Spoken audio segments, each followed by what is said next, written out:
Amém, graças a Deus. Amém, amém, graças a Deus. Graças a Deus, graças a Deus. Amém, graças a Deus. Vamos abrir as nossas Bíblias em 2 de Timóteo, capítulo 4. Os irmãos sabem que hoje é o dia do irmão José pregar, mas infelizmente o irmão José não pôde estar aqui. Nós vamos estar orando por ele, para que em breve nós possamos estar usufruindo da companhia do nosso amado irmão. E enquanto eu estava orando, eu pensei até em darmos continuidade ao Evangelho de Mateus, mas o Senhor me levou em espírito a meditarmos nesse texto de 2 Timóteo, capítulo 4. E o título da nossa mensagem de hoje tem um pouco a ver com aquilo que eu creio que todos nós estamos vivendo na atualidade, e mais especificamente na nossa congregação. O que fazer quando os dias se tornam mais difíceis? Todos nós sabemos que os dias para os cristãos são difíceis. No mundo nós sempre vamos ter aflições, nós não vamos nos sentir confortáveis no mundo, apenas só se a gente se desviar, né? Mas se a gente estiver seguindo o caminho do Senhor, a gente não vai ficar confortável no mundo. Vamos sofrer perseguições. O próprio apóstolo Paulo fala também a Timóteo, dizendo a ele que todo aquele que quisesse viver fielmente em Cristo Jesus sofreria perseguições. Mas existem momentos em que a vida do cristão se torna mais difícil. Você vê isso, por exemplo, no Salmo 23. Davi descreve algo que talvez para mim, para você que somos criados aqui na realidade do Brasil do século 20, 21, não conhecemos, mas é uma expressão etimológica hebraica, Vale da Sombra, que significa a noite mais escura, o dia mais difícil. É isso que Davi quis dizer quando ele escreve o Salmo 23 e diz: ainda que eu passe pelo vale da sombra da morte. Ele fala justamente, ainda que eu tenha que enfrentar o dia mais difícil da minha vida. Você vai ver que Jó, ele diz que o que ele mais temia sobreveio até ele. Então, na vida do cristão pode acontecer, e normalmente vai acontecer, momentos em que as dificuldades irão se intensificar. O irmão José estava aqui nos ensinando recentemente, e ele falou, por exemplo, na carta à igreja de Esmirna, a mensagem do Senhor foi muito clara: olhe, vocês fiquem preparados, porque Satanás colocará em prisão alguns de vocês. E o Senhor não iria fazer nada. Aquilo fazia parte do propósito do Senhor, mostrar que os seus filhos são fiéis até a morte. Satanás colocará em prisão alguns de vocês, sejam fiéis até a morte, e dar-te-ei a coroa da vida. Então nós sabemos que existem dias que são mais difíceis do que outros. E aqui, quando nós abrimos em 2 de Timóteo, capítulo 4, nós vemos os dias mais difíceis da vida do apóstolo Paulo. São os últimos dias de vida do apóstolo Paulo. E os últimos dias de vida do apóstolo Paulo são marcados por intensa dor, não somente por conta das aflições físicas, que ele deveria ter muitas, das aflições emocionais, pois inúmeros cristãos eram sacrificados todos os dias. Mas também o apóstolo Paulo passava pela dor da rejeição de pessoas que lhe eram próximas. Mas ele escreve aqui, contando um pouco daquilo que ele estava passando e enchendo a mim e a você com a esperança que vem do Senhor. Que mesmo nos dias mais difíceis a gente pode continuar tendo esperança e buscando alegria na pessoa de Cristo. Então, vamos começar o estudo de hoje. Amém, irmãos? Amém. Versículo 1 do capítulo 4. Eu vou ler esse capítulo todo com vocês, se Deus nos permitir nessa noite. Uma das coisas principais que a gente pensa em fazer quando os dias ficam mais difíceis é buscar algum tipo de conforto no mundo. Então, o dia está muito difícil, eu acho que eu vou tomar um sorvete. O dia está muito difícil, eu acho que eu vou na praia. O dia está muito difícil, eu acho que eu vou tirar o dia hoje para dar aquela dormida, acordar um pouco mais tarde, sabe, não pensar em nada. Mas é exatamente o contrário que a gente tem que fazer nos dias difíceis. Aqui ele diz: conjuro-te perante Deus e Cristo Jesus, que há de julgar vivos e mortos. É importante que você entenda que apesar dos dias estarem difíceis aqui, os dias estão difíceis aqui, porque logo, logo nós estaremos em um descanso tão maravilhoso que vai além da nossa compreensão e imaginação. Mas Jesus há de julgar vivos e mortos, irmãos. É por isso que, tristemente, nós lemos no livro do Apocalipse que os covardes não herdarão o reino de Deus. E os covardes são justamente aquelas pessoas que, nos momentos de dificuldade, elas retrocedem. Elas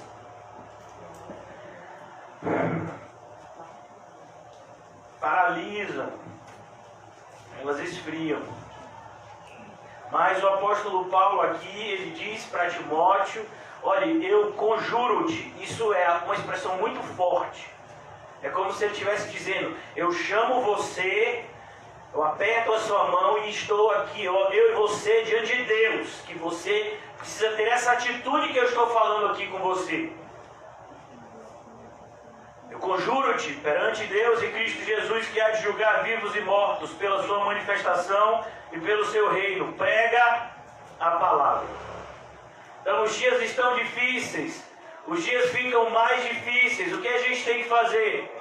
Pregar a palavra.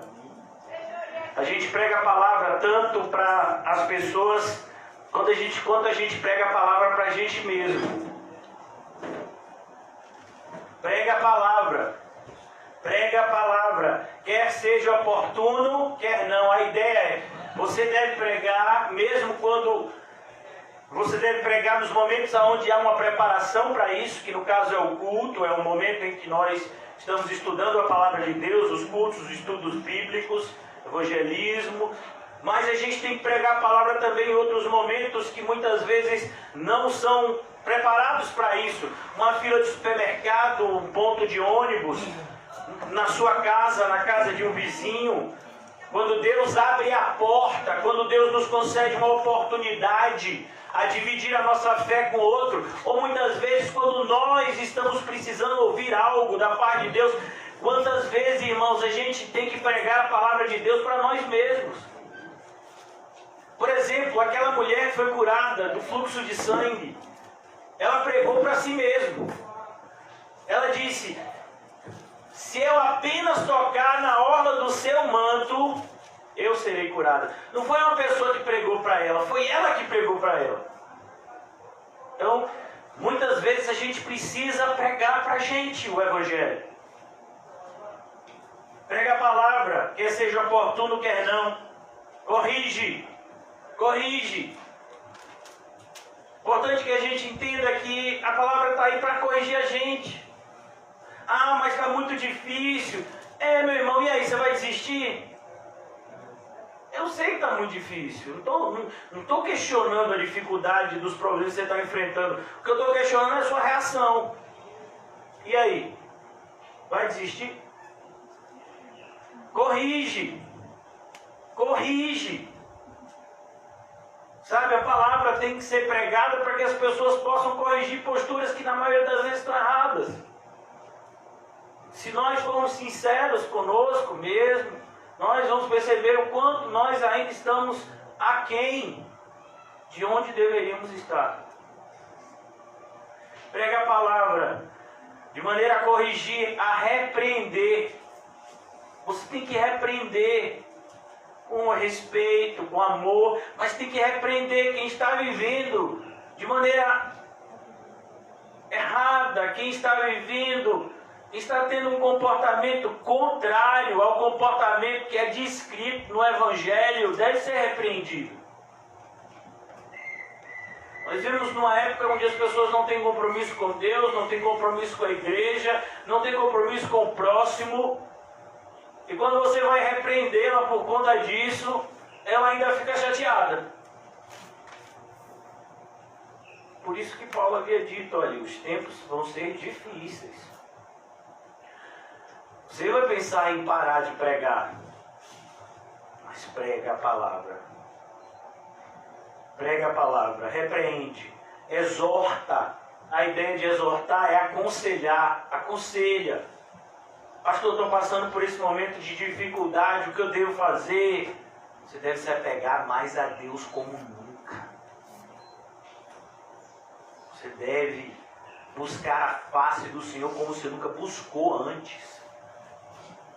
Ore, jejue, durma menos, coma menos, se alimente mais da palavra de Deus, ore mais, acorde de madrugada e ore. Isso é exortar, estimular as pessoas a fazer o bem, com toda a longanimidade e doutrina. A ideia de longanimidade é tenha paciência, porque normalmente as pessoas, nós todos, nós somos tardios em ouvir a palavra. Nós somos tardios em dar ouvidos à voz do Senhor. Não deveria ser assim, mas infelizmente o é. Com toda a longanimidade e doutrina, a ideia é, olha, eu sei que você vai amar as pessoas, e isso é maravilhoso, mas o fato de você amar as pessoas, você não pode colocar a doutrina de lado para justificar o erro de alguém. Eu amo determinadas pessoas que estão vivendo de maneira errada. E eu tenho que dizer que elas estão vivendo de maneira errada. Porque a doutrina é uma palavra que significa um conjunto de ensinos. Se você diz eu amo a Deus, mas não gosto de doutrina, você não ama a Deus coisa nenhuma. Porque a Bíblia diz que uma demonstração mais clara de que nós amamos a Deus é quando nós obedecemos a Ele. Mas se eu nem conheço o que Ele quer que eu faça, como é que eu posso obedecer? Então cuidado quando você disser que ama a Deus, mas não ama a sua doutrina. Não se preocupa com doutrina, porque aí você vai estar sendo contraditório. Você tem que conhecer, você tem que obedecer, e isso é uma demonstração de amor. Essa é a demonstração de amor que Deus espera dos seus filhos. Pelo contrário, versículo 3, pois haverá um tempo em que não suportarão a sã doutrina. A gente já chegou a esse tempo, irmãos. As pessoas não suportam a sã doutrina. A sã doutrina é extremamente inconveniente para os nossos planos. Ela é inconveniente para os nossos projetos. A gente quer ajuntar tesouro na terra. A sã doutrina vem e diz, não ajunteis tesouro na terra. A gente quer muitas vezes maltratar, pagar na mesma moeda. A Bíblia diz, dê a outra face, ame os que te odeiam. A sã doutrina é extremamente inconveniente para aqueles que querem viver uma vida religiosa desprovida de espiritualidade. Então as pessoas vão chegar ao nível de não suportar.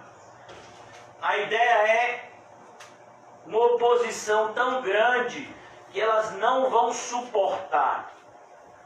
É como, por exemplo, alguém aqui, alguma das mulheres aqui, ou homens, tem medo de barata? Tem. Então vamos imaginar que você entre num quarto que está cheio de barata. O que você vai fazer? E tranca você lá. E aí? Então isso é o que as pessoas sentem pela sã doutrina. Eu não suporto isso. Suporto. As pessoas não suportarão a sã doutrina. Não é que elas não vão usar o nome de Cristo, elas vão usar o nome de Cristo. Elas vão usar o nome de Deus. Elas vão se dizer de Cristo e de Deus. Elas podem se dizer talvez mais espirituais do que eu e você. Elas podem até dizer que a gente está endemoniado. Disseram isso de Jesus. Mas a grande questão é essa palavrinha aqui, essa expressão, sã doutrina.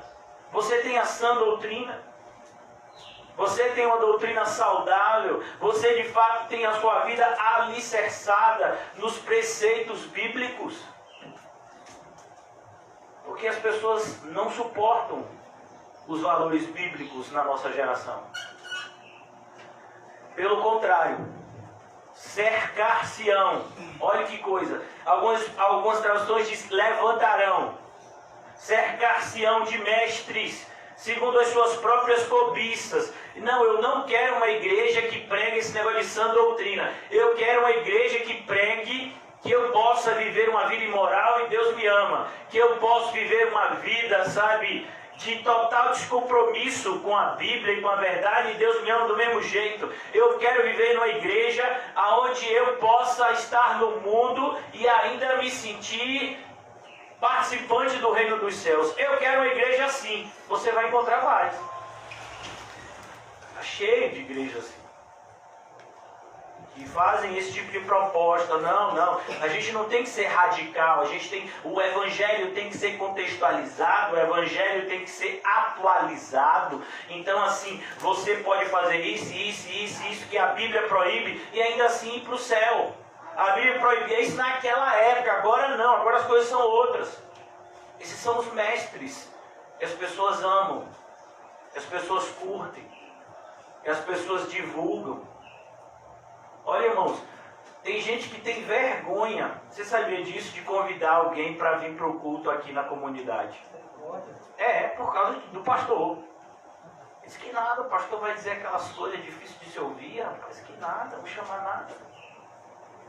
Agora, se fosse uma pessoa que pregasse um evangelho de porta larga, você sentia a maior boa vontade de contar todo mundo da rua.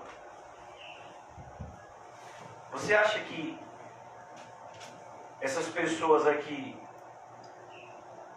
não podem ser vocês? Por que não? Quem é que você ouve? Qual a sua reação diante da oitiva, diante do momento em que você ouve o evangelho? Como é que você reage? O que você deseja de verdade? Muitas vezes esse daqui pode ser você. Segundo as suas próprias cobiças, muitas pessoas querem um líder que seja tudo o que ela sonha para a vida dela. Um líder rico, uma pessoa, sabe, divertida, uma pessoa que seja, como eles dizem, para frente. Mas a Bíblia não nos diz que devemos ser assim, muito pelo contrário. Então elas levantarão mestres segundo as suas próprias cobiças. E Paulo estava vendo tudo isso, imagine. E ele estava vendo tudo isso e ele estava preso. Um homem que era extremamente combativo. Um homem que diz, eu fui levantado em defesa do evangelho. Agora ele se vê muitas vezes impossibilitado de pregar a verdade para afugentar os falsos mestres. Ele escreve a Tito e ele diz, tem pessoas que a gente tem que fazê-las calar. De que forma você cala o falso ensino? Pregando o verdadeiro. Então ele diz, como que sentindo coceira no ouvido. A ideia é como um mosquito que entra no seu ouvido, você não suporta a verdade.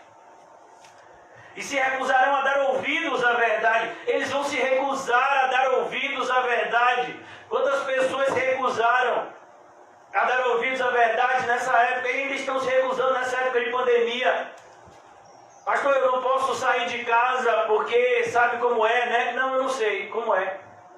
Porque eu posso pegar o vírus e morrer. Meu filho, mas se você morrer com Cristo, você vai para o céu. E aí?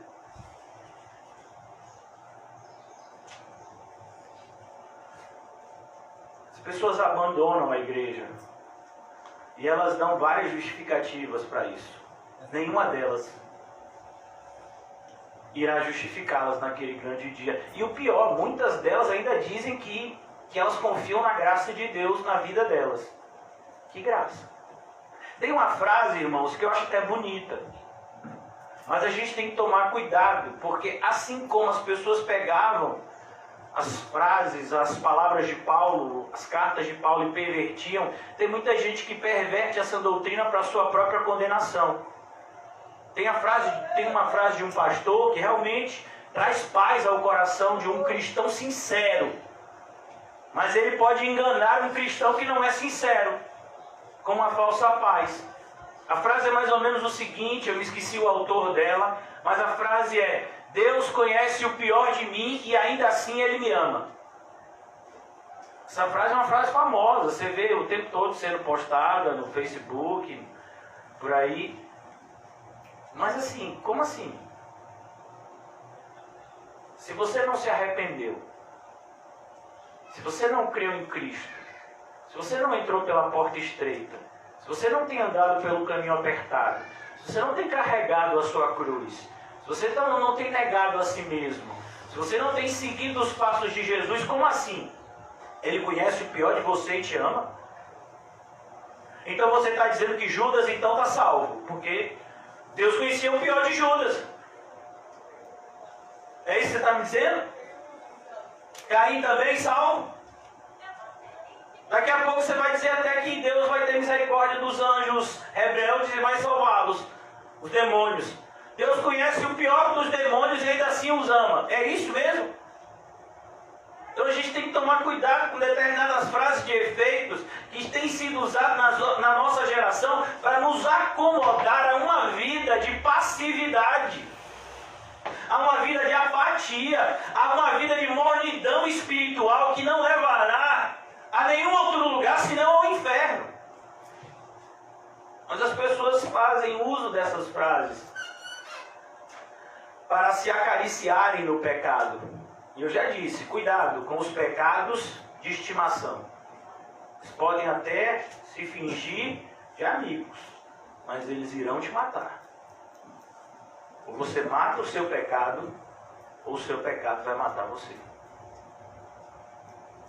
É isso que Paulo está dizendo aqui. As pessoas não querem ouvir a verdade e elas entregam-se a fábulas. Fábulas, criações, como universalismo, como uma graça barata, que você diz que conhece 3 ou 4 doutrinas, que nem são muitas vezes bíblicas, mas são doutrinas criadas por homem. Você acredita que porque você conhece um pouco de teologia, pronto, você agora é salvo. Quem te disse isso? Cadê a sua cruz que você tem que carregar? As provas da nossa eleição são outras.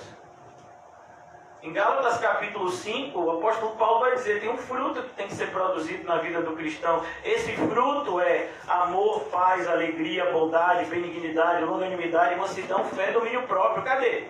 Você tem essa marca? Não são vários frutos, é um fruto que tem todas essas características. Então as pessoas elas têm ficado acomodadas. E eu fico assim, eu fico me questionando, irmão. Como é que uma pessoa desconfia que pode estar indo para o inferno e está tranquila? Me diga aí. Como é que pode? Tem algum problema nisso. Por isso elas se entregam a fábulas. Não. Eu creio que Deus vai me salvar. Esse pastor, ele é muito legalista. Ele na verdade está pregando uma salvação por obras. E não é por obras, é pela graça. Não importa se eu vou para a igreja ou se eu não vou. Eu amo os meus irmãos. Como você ama os seus irmãos? Você nem conhece eles? É muito fácil dizer que ama, né? Longe.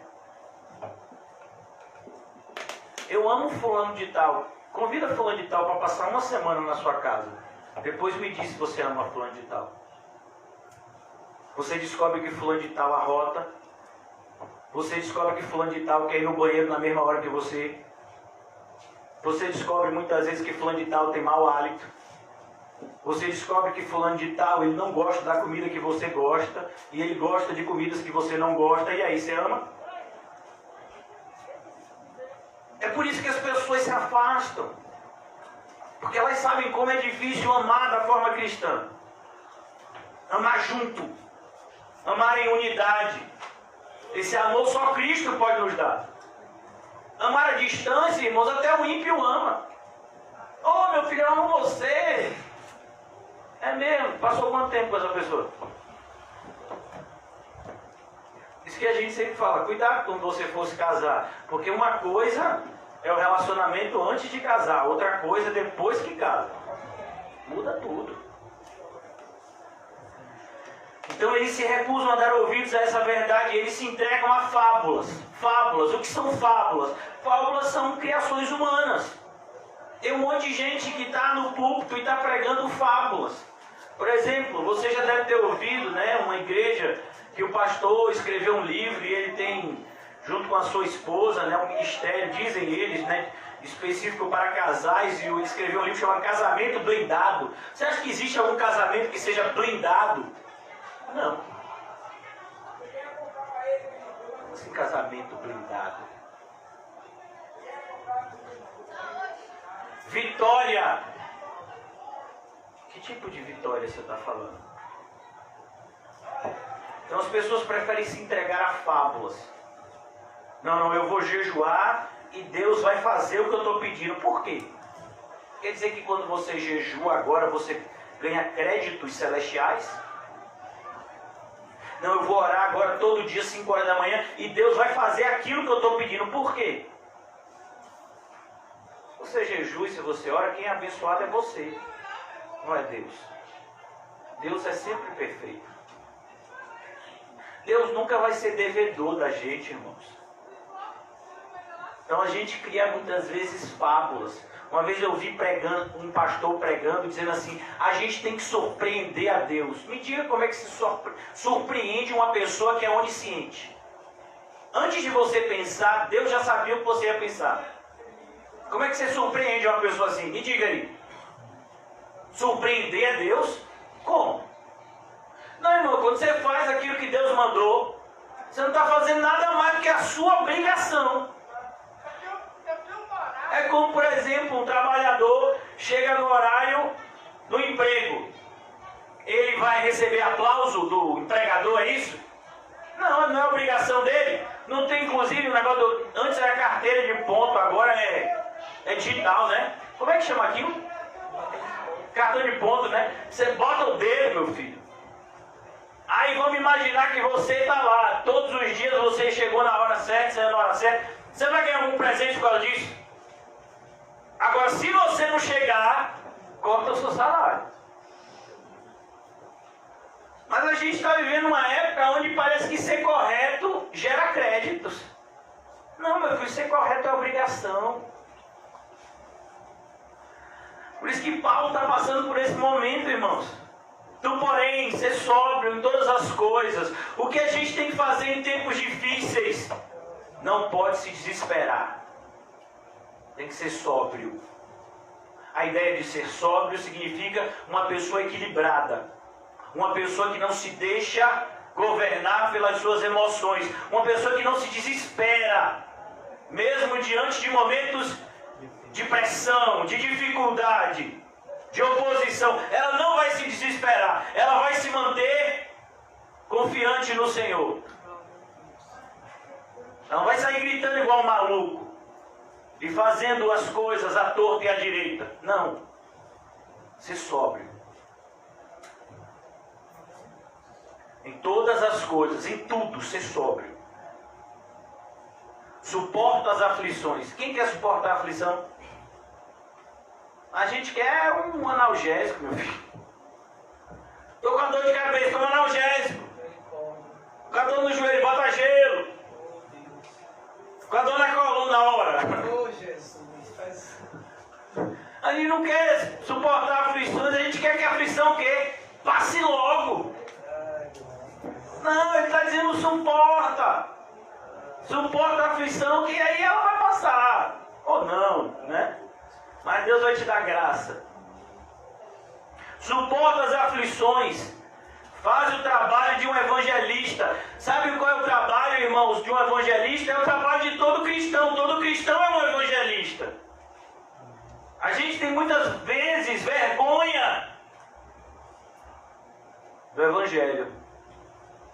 Não, eu nunca tenho vergonha do evangelho. Mentiroso. Eu sei que você tem. Por isso que Paulo diz, eu não me envergonho do evangelho. Ele luta contra isso.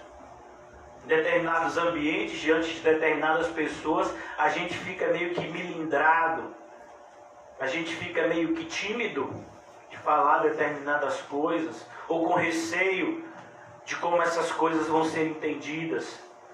Não, faz o trabalho de um evangelista, cumpre cabalmente. A ideia de cabalmente é cumpre completamente.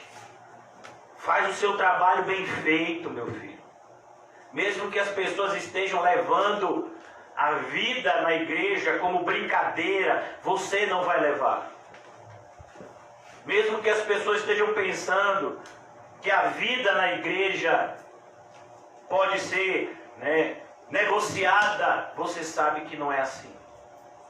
Cumpre cabalmente o teu ministério. E agora, irmãos, o apóstolo Paulo estava diante da morte certa. Deus já havia livrado o apóstolo Paulo de muitos atentados. Muitas vezes tentaram matar o apóstolo Paulo. E o Senhor livrou ele várias vezes, mas chegou a hora que ele ia morrer. E ele ia morrer decapitado por um crime que ele não cometeu. Esse julgamento aqui não é a primeira prisão de Paulo que começou em Jerusalém e ele foi julgado em Roma. Não. Paulo está preso aqui na época de Nero, sendo acusado injustamente de ter arquitetado, de ter planejado o incêndio em Roma. Ele nunca faria isso. Ele nunca estimulou ninguém à rebelião e violência, muito pelo contrário. Paulo dizia que a gente, como ele aprendeu com Cristo, que a gente tinha que respeitar as autoridades. Mas acusaram ele, como líder cristão, de ter arquitetado o incêndio em Roma. Quanto a mim, versículo 6, já estou sendo oferecido por libação, e o tempo da minha partida é chegado. Você não vê desespero na vida de Paulo. Tanta gente com medo da morte. O apóstolo Paulo está tranquilo, na certeza de que a morte dele estava próxima. E se você recebesse a notícia que você tem uma semana de vida, você teria essa tranquilidade? Quanto a mim, já estou sendo oferecido por libação. Só para que você entenda, a libação era uma oferta líquida. Existiam várias ofertas que eram feitas, pela lei cerimonial judaica. E quando você colocava líquido, água, vinho, azeite, se chamava isso oferta de libação. Você jogava líquido em cima da oferta e dizia que essa era uma oferta de libação.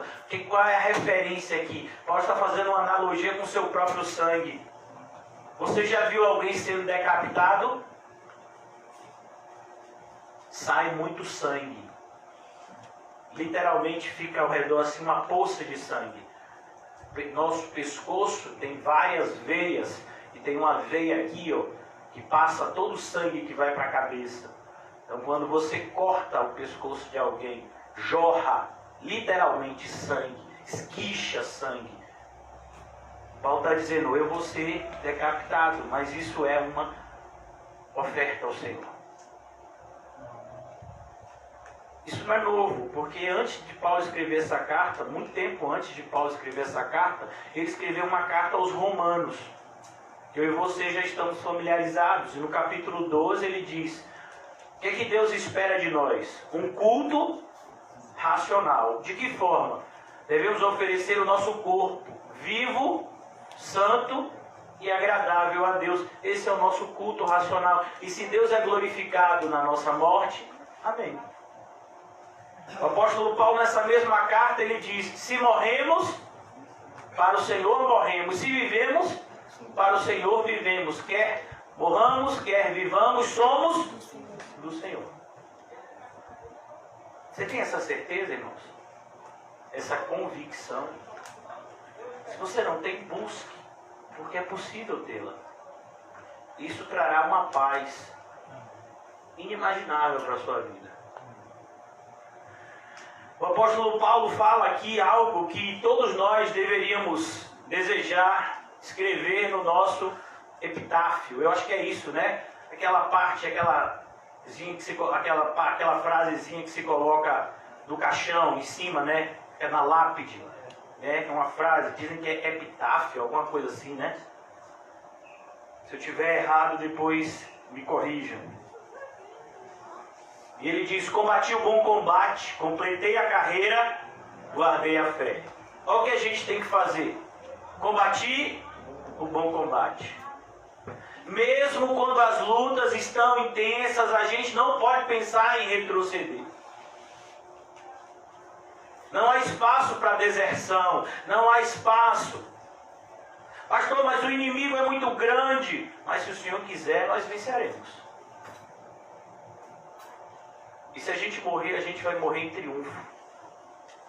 Porque a morte para o cristão não é o fim, mas é o começo da verdadeira vida que nos aguarda em Cristo Jesus. Eu combati o bom combate. Eu completei a carreira. Tem muitas pessoas que vão até iniciar a caminhada cristã, mas não vão terminá-la. É a grande maioria. Muitos são chamados, poucos são os escolhidos. 4 tipos de solo, só um dá o fruto esperado. A matemática cristã sempre fala nessa direção. Por isso que às vezes a gente fica tão desapontado, eu particularmente, né? Pessoas que a gente acreditava que iriam ficar firmes e que tinham tudo para dar muito fruto, de repente retrocedem a ponto de abandonar completamente a fé cristã e se tornarem totalmente improdutivos.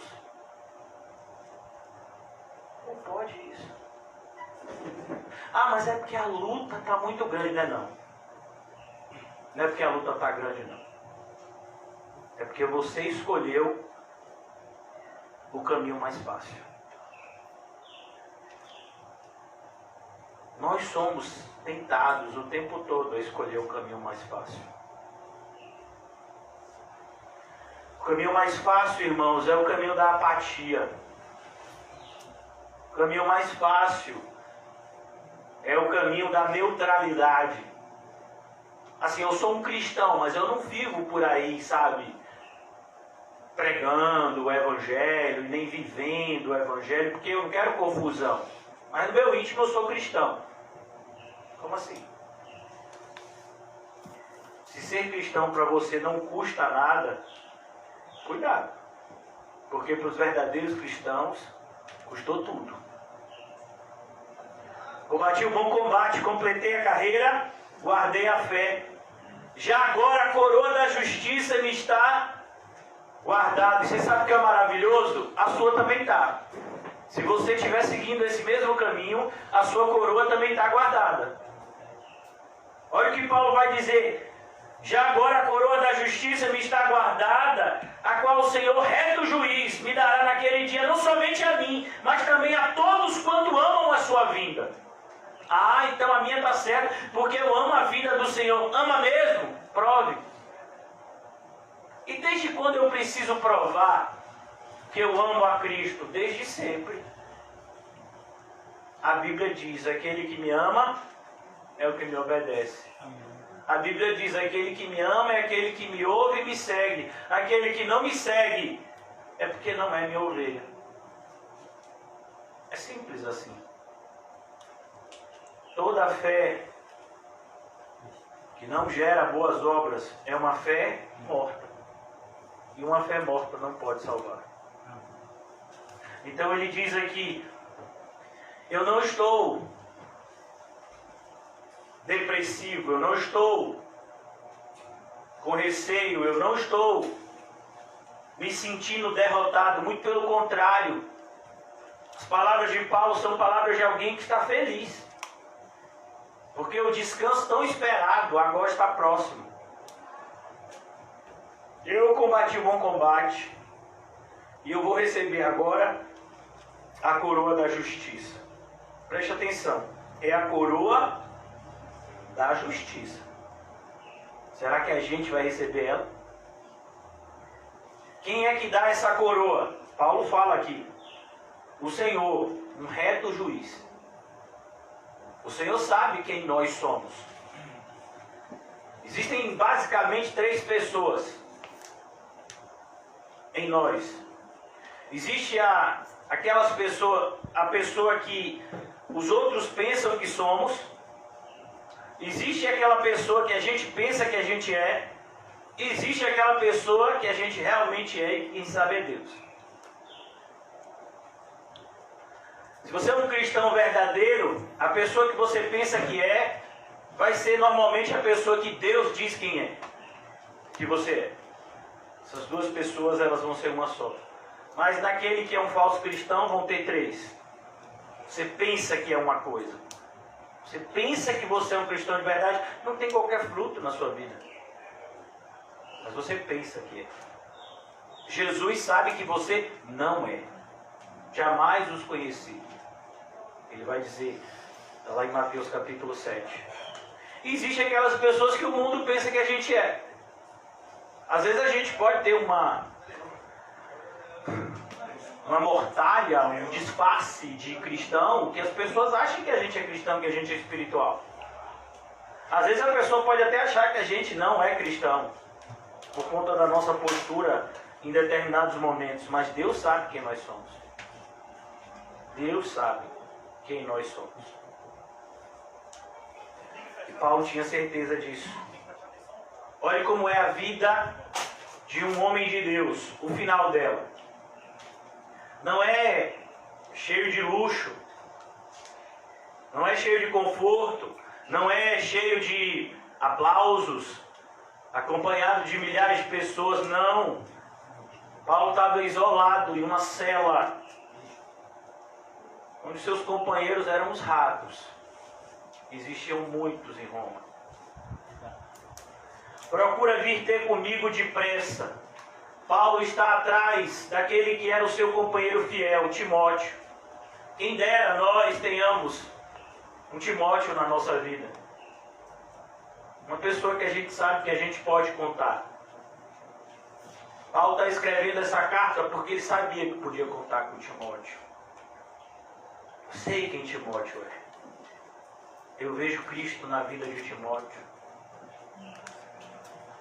Procura vir ter comigo depressa. Paulo quer ver ele face a face antes de morrer. Porque Demas, Demas, quem é Demas? Um ex-cooperador. Se você não tivesse atualizado, você está achando que Demas é um obreiro aprovado. E Paulo está dizendo, olha, cuidado com Demas. Demas é reprovado. A gente pensou que ele era fiel, mas ele não é. Ele demonstrou que não é. Porque Demas, tendo amado o presente século, e preste atenção, em 1 de João, a Bíblia diz, aquele que ama o mundo, o amor do Pai não está nele. Então a ideia aqui é que Demas nunca foi crente, ele apenas aparentou ser. Assim como Judas aparentou ser discípulo do Senhor Jesus. Demas aparentou ser um discípulo de Cristo, mas ele não era, ele amava o mundo. Quando ele teve que provar a sua fidelidade a Cristo, ele prontamente abandonou, como Judas. Porque Demas, tendo amado o presente século, e o que fez Demas abandonar a caminhada? A perseguição, as dificuldades. Às vezes a gente está acostumado com um nível de dificuldade X, mas se essa dificuldade for para o nível 2x, aí a gente chuta o pau da barraca. Muita gente na igreja é assim. E se ela subir para 3x, aí meu filho, você até esquece que é crente. Se comporta pior do que o ímpio. Meu filho, quem foi que te enganou? Se você estava aqui achando que dificuldades imensas não iriam acontecer na sua vida, você está enganado. Porque Demas, tendo amado o presente século, me abandonou. Deixa eu lhe dizer uma coisa, irmãos. Talvez você pense que a sua vida hoje é muito difícil. E eu não estou aqui para julgar, talvez você esteja vivendo uma época muito difícil. Mas eu posso te dizer, nada é tão ruim que não possa piorar. Dê glória a Deus. Porque está difícil, mas está tendo muito consolo, conforto e escape. Mas pode piorar. Cuidado. Pode piorar talvez até para o seu próprio bem. Se Deus quiser te corrigir, algum tipo de rebelião, algum tipo de pecado interno seu ou externo, Ele vai te corrigir e vai doer. Salmo 118 diz, o Senhor me castigou severamente. Cuidado. Deus é um Pai amoroso, mas Ele também é um Pai responsável. E se o filho estiver fazendo algo errado, Ele não vai deserdar o filho, não vai dizer você não é mais meu filho, Ele vai corrigir severamente. Ele vai corrigir. Então ele diz, Demas, que não era filho de Deus, porque ele amava o mundo, me abandonou. Perceba, ele não abandonou o Evangelho. Provavelmente, talvez, ele tenha se tornado um pregador itinerante. Ele sabia, ele conhecia o verdadeiro Evangelho. Ele só não queria viver. Porque ele amava o mundo. A gente está cheio de Demas assim dentro da igreja. Eles até conhecem o verdadeiro Evangelho. Eles aprenderam com Paulo. Ele só não quer viver a vida que Paulo vivia. Demas me abandonou quando eu mais precisei dele. Você já imaginou, irmãos? Quando você mais precisa de alguém, a pessoa vai lá e diz, tchau. Já passei por isso. Algumas vezes. A última delas foi extremamente dolorosa. Ele diz, Crescente foi para a Galácia, Tito para a Dalmácia. Esses dois aqui, irmãos, eles foram fazer a obra de Deus, porque a obra de Deus ela tem que continuar. Paulo, ele iria morrer, iria para o céu, mas o Evangelho não iria morrer. O Evangelho iria continuar na vida daqueles que Cristo regenerou e encheu com o Espírito da mesma forma que encheu Paulo. Então a gente vai ouvir a vida de tantas pessoas, se você estudar um pouco a história da igreja. Pessoas como Irineu, Justino, Tertuliano, Policarpo, que a gente já viu o filme, que foi discípulo do apóstolo João, foi discipulado por ele, porque ele era discípulo de Cristo, mas ele foi evangelizado, batizado, discipulado pelo apóstolo João. Então o evangelho continua. E chegou até nós. E agora está com a gente. O que a gente vai fazer? Vai cavar e esconder a moeda? Não é assim? Tem um que faz assim. Ele recebeu a moeda, mas ele disse, rapaz, eu não vou negociar não, dá muito trabalho. Eu vou esconder a moeda, quando o senhor voltar eu devolvo a moeda para ele. É assim que você vai fazer? Você vai esconder o que o senhor te deu? Temo dizer que 90% da igreja está fazendo isso. Eu estou sendo bonzinho, dizendo 90%, acreditando que tem 10% que não vai fazer isso.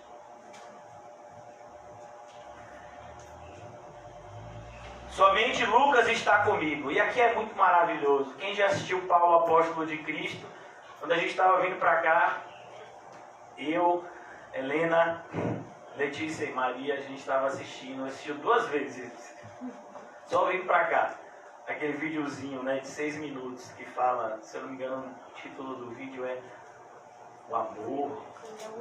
O amor é o único caminho, É um videozinho assim que vai falando, o editor desse vídeo, ele pega cenas do filme de Paulo, e sobrepõe umas às outras, assim, é bem legal. Bastante inspirador do ponto de vista cristão. Então Lucas está comigo. E a gente sabe que Lucas está com Paulo era risco de morte. Paulo, ele é visto como um terrorista de alta periculosidade. E qualquer pessoa que se dissesse amigo de Paulo, consequentemente, seria visto como um terrorista também, como um comparsa dele. Olha como os cristãos eram tratados. E a gente acha que a gente é maltratado hoje, porque alguém diz alguma coisa aí acerca do Evangelho. Não, irmãos. A gente muitas vezes nem sabe ainda o que é ser maltratado por amor a Cristo. Somente Lucas está comigo, somente Lucas está comigo. Mas somente Lucas já foi o suficiente para alegrar o coração de Paulo. Eu acho tão interessante, irmãos, que Deus poderia, na sua misericórdia, ter colocado várias pessoas ao lado de Paulo.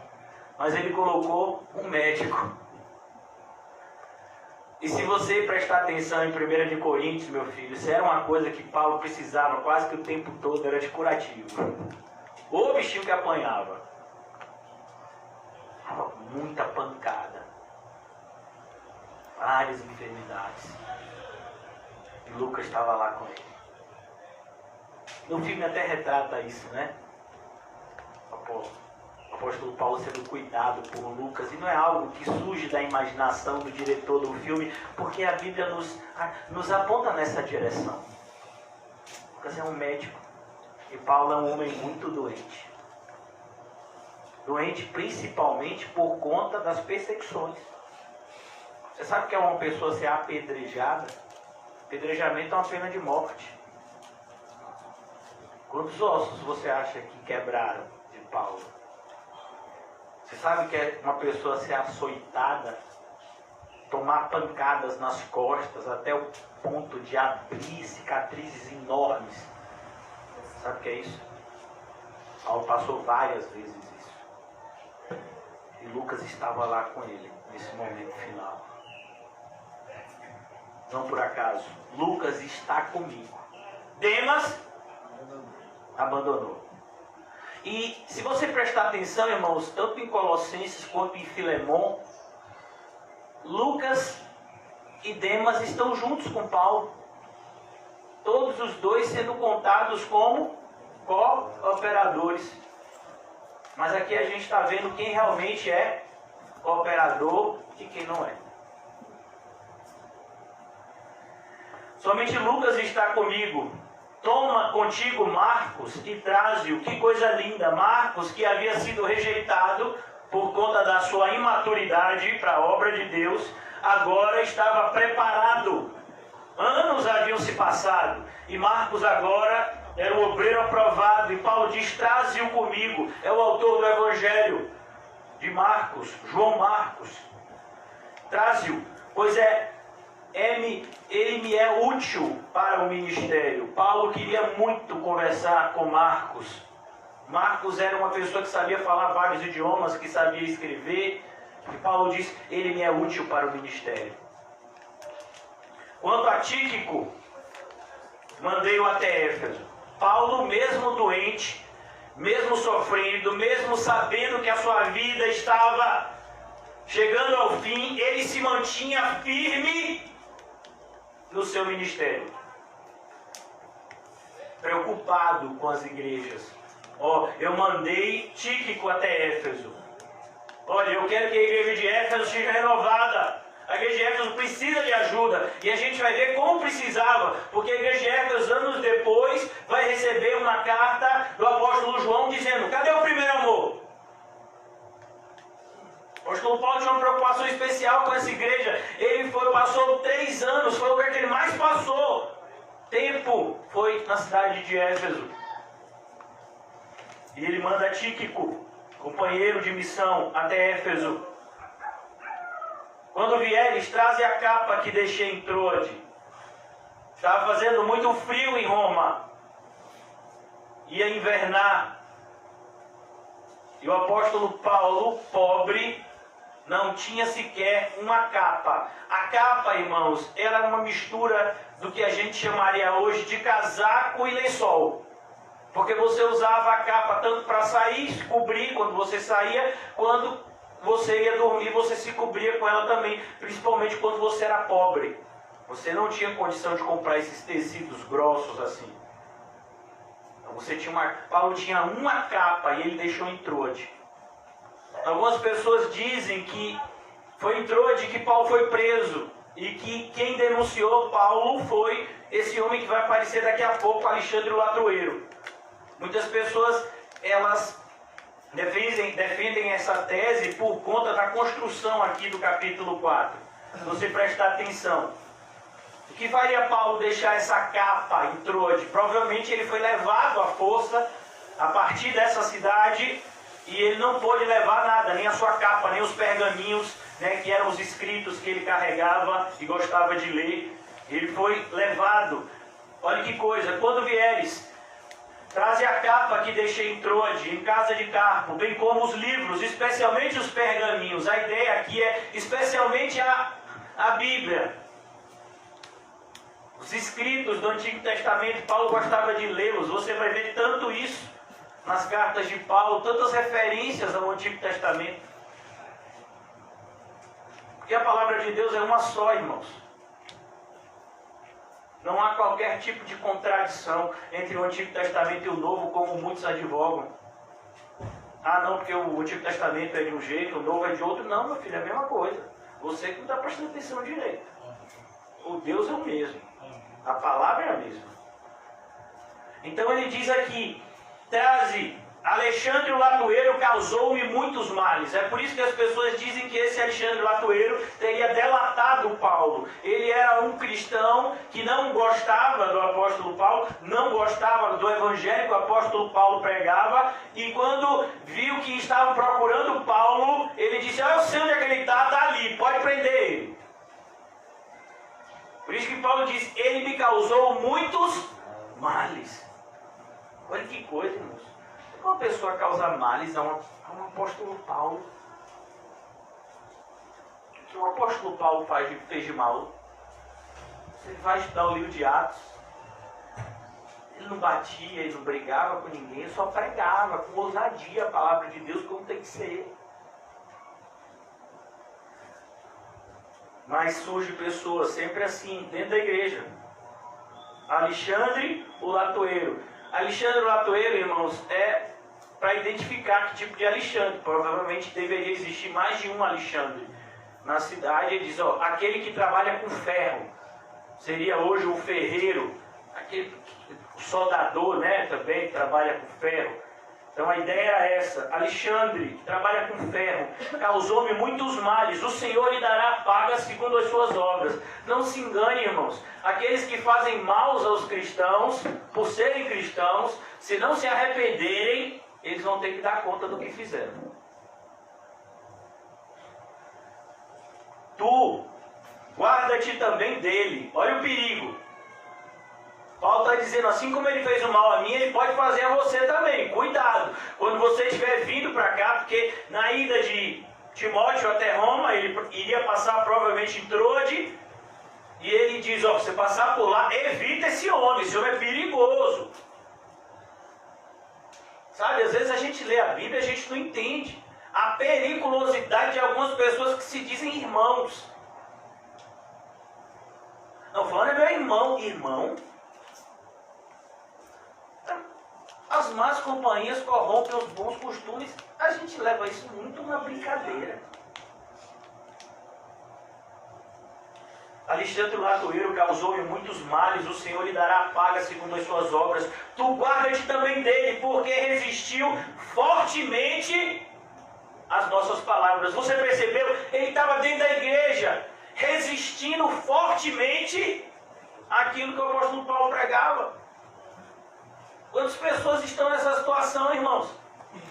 Se dizem muitas vezes cristãos, se dizem muitas vezes, né, companheiros nossos, mas no seu íntimo e pelas costas eles dizem, não é bem assim, não é desse jeito, e resiste fortemente aquilo que o Senhor traz como mensagem para a igreja. Por isso que lá em Apocalipse nós já ouvimos tantas vezes o irmão José dizer aqui nas terças-feiras,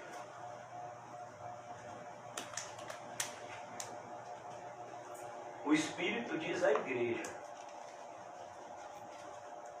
Aquele que tem ouvidos, ouça o que o Espírito diz à igreja. Tu guarda-te também dele, porque resistiu fortemente às nossas palavras. Na minha primeira defesa, ninguém foi a meu favor. Antes, todos me abandonaram. O pessoal ficou com medo. A primeira defesa de Paulo, quando ele era um prisioneiro religioso,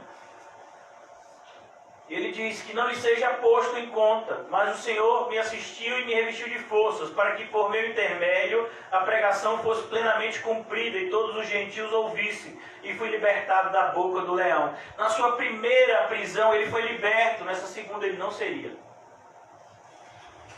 O Senhor me livrará também de toda obra maligna. Qual é a obra maligna, irmãos? A obra maligna não é a gente morrer. A obra maligna é a gente morrer sem Cristo. Ou a gente abandonar Cristo no meio do caminho.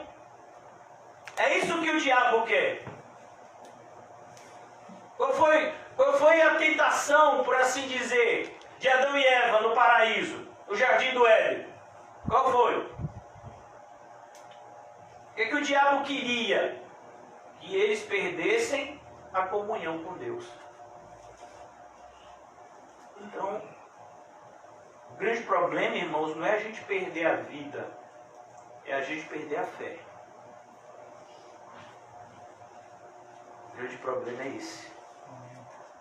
O sofrimento não é problema, o problema é incredulidade. O problema é covardia. Sabe? Então a gente tem que entender que ser cristão vai significar perdas, para que lá na frente a gente tenha ganhos. A gente já aprendeu que a nossa leve e momentânea tribulação produzirá para nós um eterno peso de glória. Quando Paulo diz que a tribulação é leve e momentânea, ele não está dizendo que os sofrimentos da gente aqui são pequenos. Não, ele está dizendo que quando comparado com o que a gente vai receber, é quase nada. Então ele está dizendo, está mostrando, o Senhor me livrará. Olha que fé. O apóstolo Paulo está pregando para quem? Para ele mesmo. Na sua solidão, naquela cela, ele escreve e ele aproveita a carta para pregar para ele mesmo. O Senhor me livrará também de toda obra maligna. É isso que o diabo quer que a gente faça, que a gente retroceda.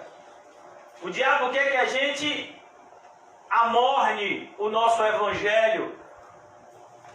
O diabo quer que a gente fique neutro. O diabo quer que a gente diga que ama a Cristo com a boca, mas que demonstre na nossa vida que a gente o odeia. O diabo quer que a gente diga, Jesus é o meu Salvador. Mas ele não vai deixar que a gente diga, Jesus é o meu Senhor. Por isso que a gente vê essa, né, normalmente nessas orações fajutas, de apelo. Tem alguém que aceitar Jesus, aí a pessoa vem à frente, né? Ô Senhor, escreve meu nome no livro da vida. Você mandando o Senhor escrever? Meu filho, ou o seu nome está escrito, você foi chamado, ou ele nunca vai estar escrito. Escreve meu nome no livro da vida. Eu recebo o Senhor Jesus como o meu Salvador. Ele é o seu Senhor. Ele manda em você.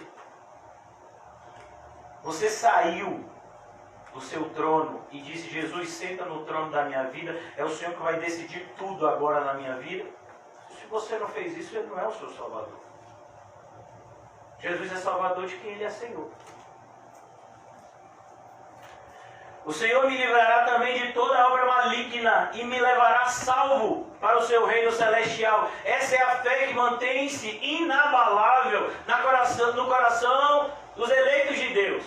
Mesmo nas noites mais escuras, mesmo nos vales mais sombrios, a certeza permanece inabalável no coração daqueles que estão fundados na rocha.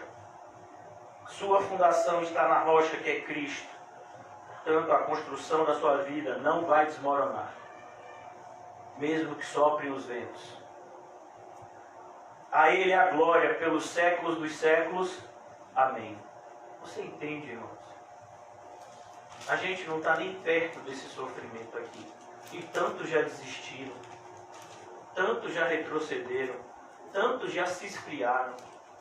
Tantos já se desesperaram. E a gente nem chegou perto disso aqui.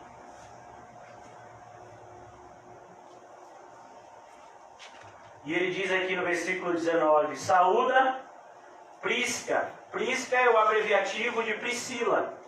Saúda Priscila e Áquila. E a casa de Onesíforo. Erasto ficou em Corinto. Quanto a Trófimo, deixei doente em Mileto. Ó, Paulo, você não tem um dom de curar? Não. Deus cura quem Ele quer, quando Ele quer, através do servo que Ele quiser. Paulo muitas vezes foi usado como instrumento de Deus para curar alguns, mas ele mesmo não administrava isso. Você acha que ele não queria que esse irmão em Cristo fosse curado? Mas não foi. Paulo teve que sair dessa cidade e o irmão ficou lá doente. Com certeza recebeu os cuidados que um doente deve receber, para que seja restabelecido. Apressa-te a vir antes do inverno. Paulo escreve dizendo: apressa-te, porque vocês sabem, a gente já viu isso em Atos, que no inverno a navegação se torna extremamente difícil, a viagem se torna extremamente complicada. Então Paulo diz: vem logo, antes que chegue o inverno e as coisas piorem, o tempo piore. Apressa-te a vir antes do inverno. Eubulo te envia saudações. Eubulo também estava lá, te envia saudações. O mesmo fazem Prudente, Lino, Cláudia e os irmãos todos. Existia uma igreja em Roma. Uma igreja que estava escondida por conta da perseguição ostensiva de Nero contra os cristãos. Os cristãos que eram pegos eram colocados para serem mortos, a tal ponto de que dizem os historiadores que faltou madeira para crucificar cristão. Foi feito uma grande fileira, alguns dizem cerca de 5.000 cristãos crucificados de uma única vez. E ainda tinha muito cristão. E o que é que eles fizeram então? Então vamos usar esses cristãos para divertir o povo de Roma com a morte deles. E aí eles matavam os cristãos, muitas vezes comidos por feras, muitas vezes eles queimavam os cristãos vivos para se divertir. Nero particularmente gostava de toda noite pedir alguém para tocar um instrumento de harpa, enquanto ele via os corpos dos cristãos sendo usados como iluminação pública. Já imaginou isso? O cristão era amarrado em um pedaço de madeira, seu corpo era cheio de piche, e então se acendia e ele se tornava uma pira viva. Nero não gostava muito dos gritos, então ele pedia que alguém tocasse harpa para ele, e ele ficava assistindo os cristãos sendo queimados. Esse é o cenário dessa carta. E você está achando que sua vida está difícil. É sério.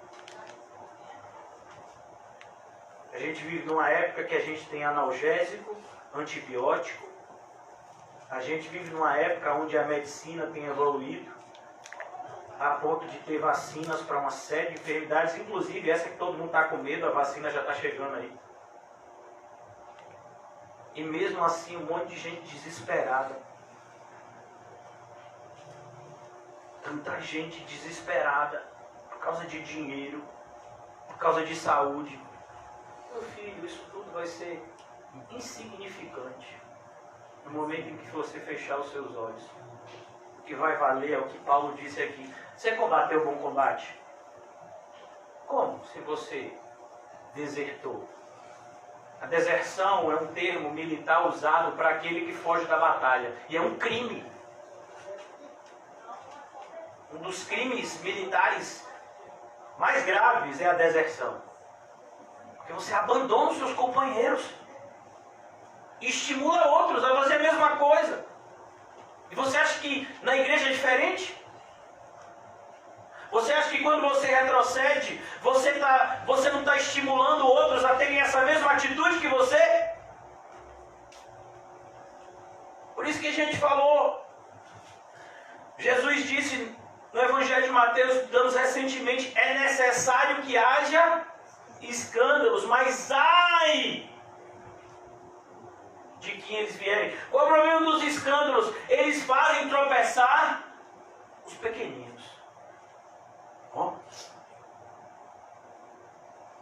Mesmo nesse ambiente de perseguição, de alta periculosidade, por só se identificar como cristão, significa lá automaticamente morte, tortura.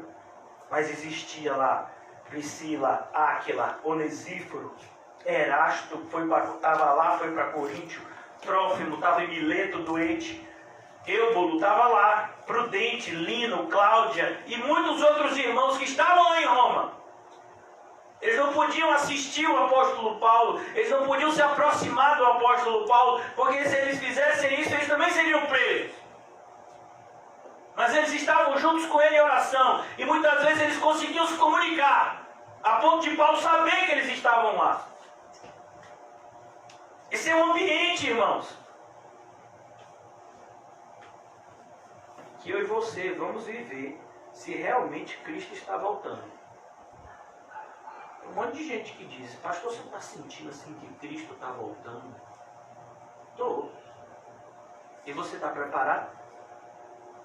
Porque antes tem que vir a perseguição, a apostasia, o anticristo. A perseguição, quando o anticristo vier, vai ser tão grande que se Jesus não abreviasse, Deus não abreviasse, ninguém sobraria. Está escrito, irmão. Então você diz assim: eu acredito que Jesus está voltando. Sim, você está preparado? Por muito menos a gente está retrocedendo. Imagine como o negócio fica sério. Nem está sério, irmãos. As pessoas viram para mim e dizem: pastor, você está bem? Não, meu filho, eu tenho problemas de saúde gravíssimos. Mas eu vou fazer o quê? Eu não tenho nem tempo para ir no hospital, não tenho nem tempo para ir médico. Já peguei várias vezes requisições para fazer exames e não tenho tempo para fazer isso. Problemas de saúde gravíssimos. Vocês sabem disso. Mas o que é que conta, irmãos? O que é que conta? Quando os dias ficam difíceis, a diferença é aquele que está com Cristo e aquele que não está. Você está com Cristo? Então na sua dificuldade Ele vai te ajudar. Se você não está com Cristo, irmãos, na sua dificuldade você vai se desesperar. Não tem meio termo nisso. Na noite sombria, ou a luz de Cristo brilha, ou é a escuridão do desespero que vai reinar na vida de muitos. Existe um texto na Bíblia que deve trazer extremo temor a algumas pessoas que estão brincando de ser crente nesses dias de pandemia. Até mesmo antes. Provérbios capítulo 1, eu creio que muitos de vocês já estão familiarizados com o livro de Provérbios. Provérbios 1 diz que no dia da sua angústia você vai me clamar, eu não vou responder. Você vai gritar, você vai gemer, e a Bíblia diz uma expressão que você fica assustado. Eu me rirei, eu vou rir de você. Como assim? Você não está escrito lá, irmão. Quantas oportunidades têm sido dadas? E literalmente muitos estão escarnecendo do Evangelho de Cristo. Eu e você estamos aqui na igreja, enquanto existem pessoas que se dizem nossos irmãos, que estão na frente de um computador, assistindo um filme, jogando alguma coisa. Dizem nossos irmãos. A gente está aqui clamando ao Senhor por força para a gente continuar. E você acha que quando essa pessoa clamar, Deus vai responder como responde para mim e para você? Se Deus diz, aqueles que me honram, eu honrarei. Os que me honram, os que me desprezam, eu os desprezarei. E aí, irmão? É por isso. Quero falar mais uma vez, antes de terminar, o horário já está bom. Mas assim, para aqueles que têm medo, né, desse vírus e das consequências dele, todo dia tem novidade acerca do Covid. Irmãos, eu fiquei entre a vida e a morte. Eu fui para o balão de oxigênio. Eu só não fui entubado porque Deus não quis, porque houve até uma preparação para eu ser entubado.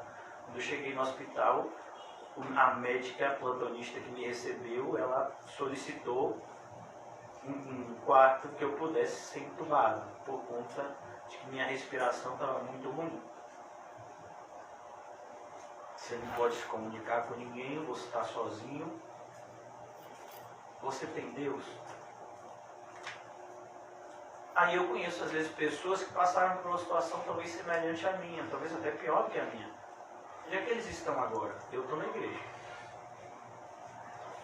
Agradecendo aquele que me salvou. Com um propósito. Para que eu continuasse fazendo o que ele ordenou. Mas muitas pessoas dizem assim, Deus me salvou, eu quase morri. E você está onde? Deus te salvou para quê mesmo? Percebe? A gente tem que prestar bastante atenção, irmãos. Muitas pessoas são o que se chama de ateus funcionais. Eles dizem que acreditam em Deus, mas na prática eles acham que Deus nem existe. Você diz que acredita em Deus, por que você não está obedecendo a Ele? Por que você não está confiando nele? O Jeremias diz, maldito o homem que confia no homem. Jeremias não está amaldiçoando o homem. Jeremias está amaldiçoando aqueles que estão tirando a confiança daquele que nunca nos decepciona para colocar a confiança em pessoas que são passíveis de falhar. Você confia em Deus? Então fica tranquilo, irmão. Tem essa tranquilidade que Paulo teve. Todos me abandonaram, mas o Senhor não. E mesmo naquele universo, Lucas estava com ele. Lucas conseguia se encontrar com Paulo. Mesmo naquele ambiente perigoso, Deus proveu um caminho. Porque Deus é assim. Ele sempre providencia um escape. Paulo está vivendo aquilo que o Espírito o motivou a escrever anos antes. Nenhuma prova vem sobre nós que não seja humana. Nenhuma prova vem sobre nós que não a possamos suportar. E juntamente com a provação, Deus envia também o escape. Paulo está vivendo isso. Eu espero que a gente também possa viver. Vamos orar? Ó Senhor, renova a nossa fé, a nossa esperança, o nosso amor. Dai-nos, Senhor, uma confiança inabalável, para que possamos falar como o salmista Davi. Ainda que eu passe pelo vale da sombra da morte, eu não temerei mal algum. Eu não temerei. Eu crerei. Eu não temerei. Eu não duvidarei. Eu vou crer que o Senhor está comigo. A sua vara, o seu cajado me consolam. Ajuda-nos, Senhor, a ter essa confiança que os teus filhos têm em Ti. como o Senhor nos ensinou, Senhor Jesus, que entraria no céu aquele que era como uma criança. Toda criança confia no seu pai. Se uma criança terrena confia no seu pai terreno, que é fraco e falho, imagine nós que temos um Pai todo-poderoso no céu, que nos ama e nos protege. Ó Senhor, nos ajuda a crer que se o Senhor é por nós, quem será contra nós? Amém. Que essa verdade, Senhor, seja retumbante no nosso interior. Que ela ecoe durante toda a nossa vida aqui na terra. Se o Senhor é por nós, quem será contra nós? Aquele que entregou o seu próprio Filho por amor a nós, como não nos dará juntamente com Ele todas as coisas? Ajuda-nos, Senhor, a entender que o choro pode durar a noite, mas ao amanhecer virá a alegria. Ó Senhor, quão maravilhosas são as tuas muito promessas, Senhor. Tantas e tantas promessas que consolam e confortam o coração do peregrino cristão que ruma à cidade celestial. Que seja assim nessa noite, nas nossas vidas.